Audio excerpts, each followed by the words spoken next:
오늘 우리에게 주신 하나님의 말씀은 요한복음 20장 1절에서 10절 말씀입니다.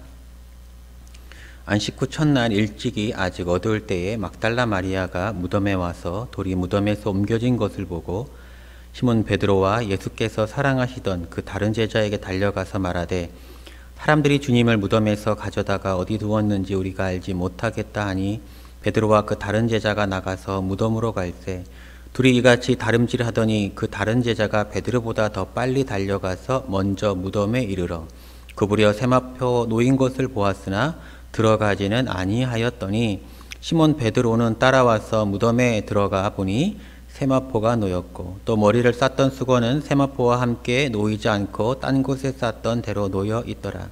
그때야 무덤에 먼저 갔던 그 다른 제자도 들어가 보고 믿더라. 그들은 성경에 그가 죽은 자 가운데서 다시 살아나야 하리라 하신 말씀을 아직 알지 못하더라. 이에 두 제자가 자기들의 집으로 돌아가니라.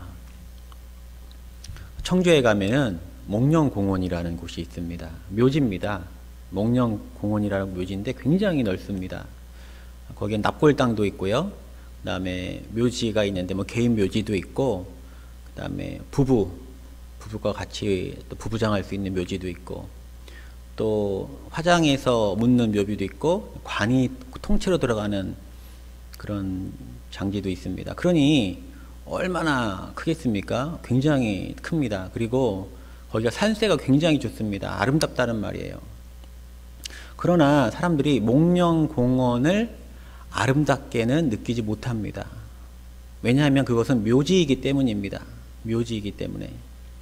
그곳은 죽음이 가득 드리워진 곳이기 때문에 소망이 없고 희망이 없습니다. 그래서 사람들은 그곳에 가면 슬퍼하고 눈물 흘리고 잃어버린 사람을 추모하는 곳입니다. 오늘 무덤에 계신 분이 있습니다. 바로 예수님입니다. 예수님이 죽음이 지배하는 곳 무덤에 계십니다. 오늘 20장 1절에 보면 안식 후 첫날 일찍이 아직 어두울 때에 이제 막달라 마리아죠. 막달라 마리아가 무덤에 가서 예수님을 배우고자 했습니다. 슬퍼하면서 갔겠죠. 예수님이 이제 자기가 사랑하는 예수님이 죽으셨기 때문에 매우 슬퍼했을 것입니다. 그런데 갔더니 돌이 옮겨져 있는 거예요.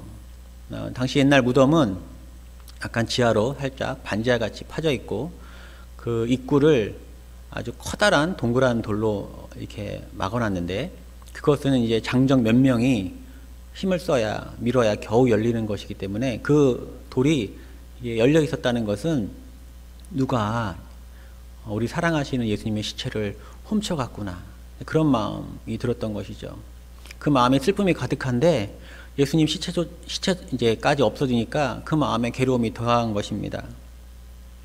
2절 말씀입니다. 시몬 베드로와 예수께서 사랑하시던 그 다른 제자에게 달려가서 말하되 사람들이 주님을 무덤에서 가져다가 어디 두었는지 우리가 알지 못하겠다 하니 그녀의 행동은 무엇이었습니까?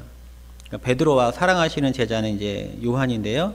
요한복음의 저자 요한인데 그 베드로와 요한에게 가서 걱정하면서 도와달라고 했던 것입니다. 주님을 무덤에서 가져다가 어디 두었는지 우리가 알지 못하겠다. 좀 도와주세요. 예수님 시체를 찾아야 합니다. 이렇게 근심 걱정이 있었다는 것이죠. 그 얘기를 듣고 이제는 베드로와 요한이 무덤에 갑니다. 그들은 예수님의 제자였습니다. 예수님의 제자라고 제가 말씀드리는 것은 그들이 빈 무덤을 보고서 생각해야 하는 것이 있었다는 거예요.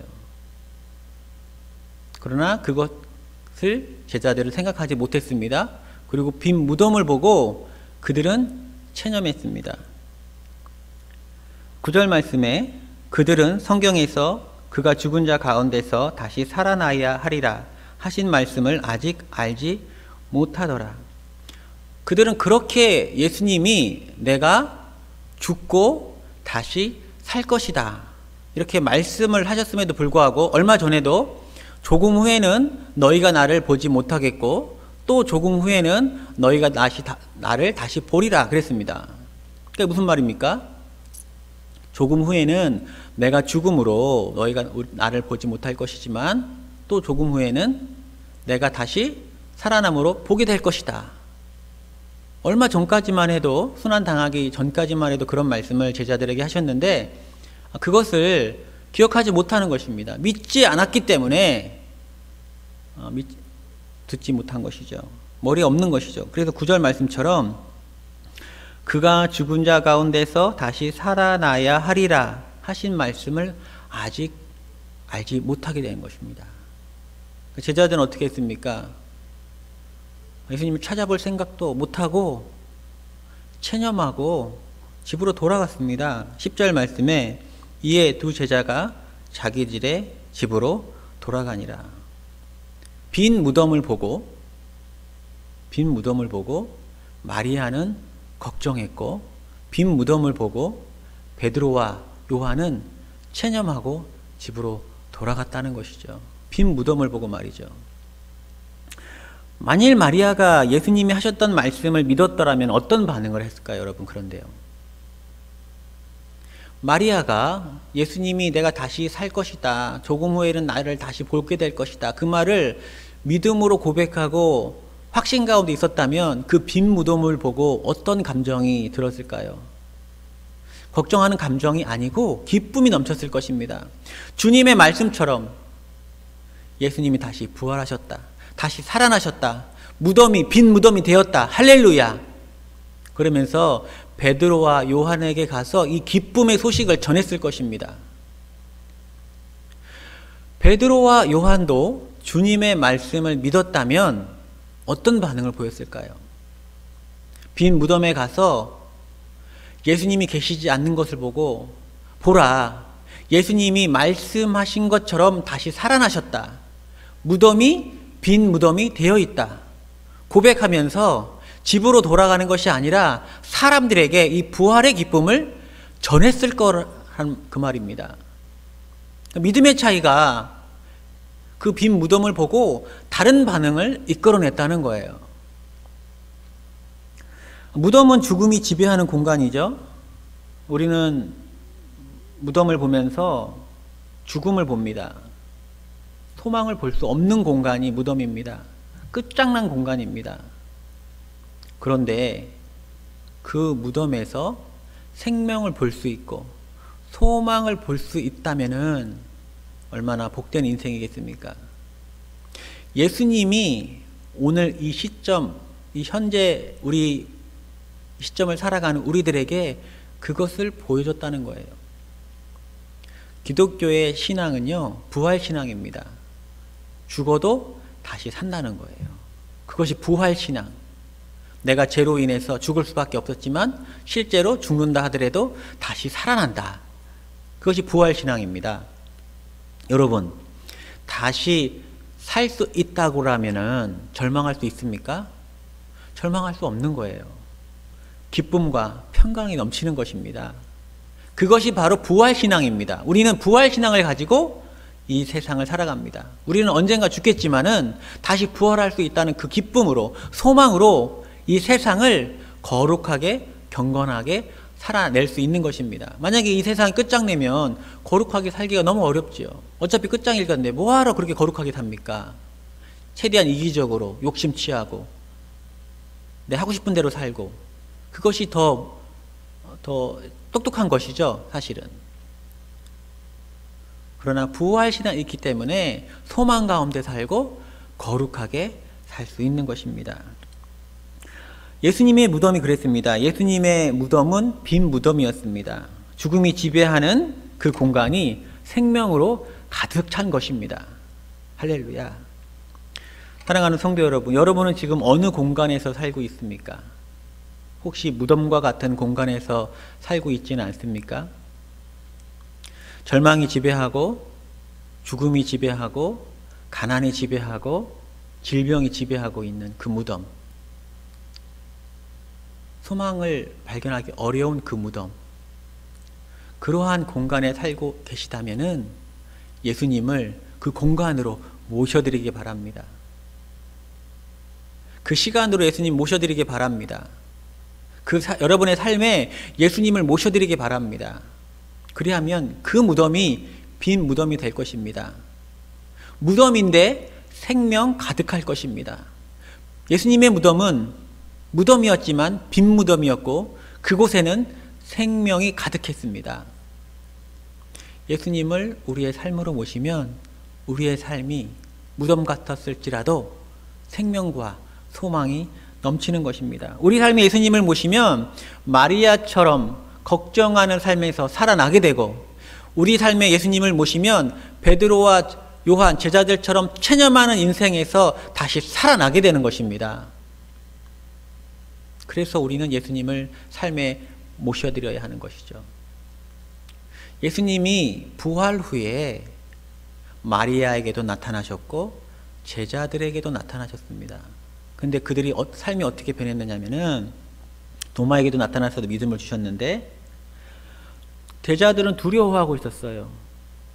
그 두려워하는 제자들에게 나타나셔서 평강을 주고 그들에게 기쁨이 되셨습니다.